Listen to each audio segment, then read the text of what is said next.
নমরুদ ও তার শক্তিশালী সেনাবাহিনী পরাজিত হয়েছিল ক্ষুদ্র মশার কাছে। ধর্মীয় ইতিহাস সেটাই বলে। আজকের গণহত্যাকারী ইসরায়েলের সেনাবাহিনীও যেন অপ্রতিরোধ্য।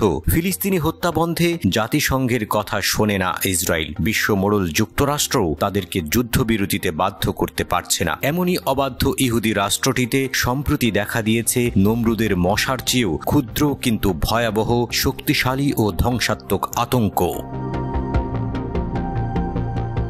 গত 25 জুলাই 10 বছর বয়সী এক শিশু বিরল এক অসুস্থতা নিয়ে সাফাদের জিভ মেডিকেল সেন্টারে ভর্তি হয়েছে। বিরল এক জীবাণু তার মস্তিষ্ক খেয়ে ফেলতে শুরু করেছে। ভয়ঙ্কর এই জীবাণুটির নাম নিগলেরিয়া ফাউলেরি। টাইবেরিয়ায় অঞ্চলের গাই বিচ ওয়াটার পার্কে শিশুটি এই জীবাণু দিয়ে সংক্রমিত হয়েছে বলে মনে করা হচ্ছে, কারণ সেখান থেকেই 25 বছর বয়সী এক ব্যক্তি একই রোগে আক্রান্ত হয়ে জুলাই মাসের প্রথম দিকে মারা গেছে।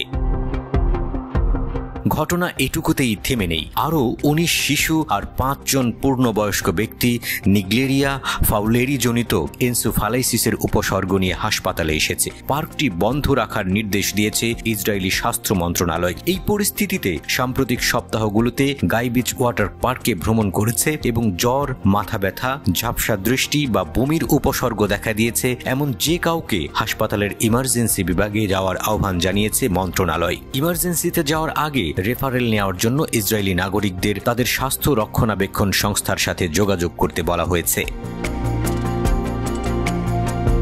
জিভ মেডিকেল সেন্টারের পেডিয়াট্রিক সংক্রামক রোগ বিশেষজ্ঞ ডাক্তার ফারাহ হান্না সংবাদ মাধ্যমকে জানিয়েছেন, পৃথিবী জুড়ে নিগলেরিয়া ফাউলেরি সংক্রমণের শিকার এখন পর্যন্ত মাত্র 400টি ঘটনায় জানা যায়। এসবের মধ্যে মাত্র কয়েকজনই বেঁচে ফিরতে পেরেছেন। রোগের দ্রুত শনাক্তকরণই জীবন রক্ষা করার উপায় হতে পারে বলে আশা করেন তিনি। স্পষ্টতই ইসরায়েল জুড়ে আতঙ্ক ছড়িয়ে পড়েছে। দেশটির উত্তরাঞ্চলের অন্যান্য হাসপাতালগুলোতে কয়েক ডজন ইসরায়েলি যোগাযোগ করেছে। তারা সম্প্রতি গ্যালিল সাগরের চারপাশে অবকাশ যাপনের এই ঘিলুখেকু অ্যামিবার সংক্রমণের আতঙ্কে ভুগছিলেন। তাদের সবাইকে পরীক্ষা করে ছেড়ে দেয়া হয়েছে।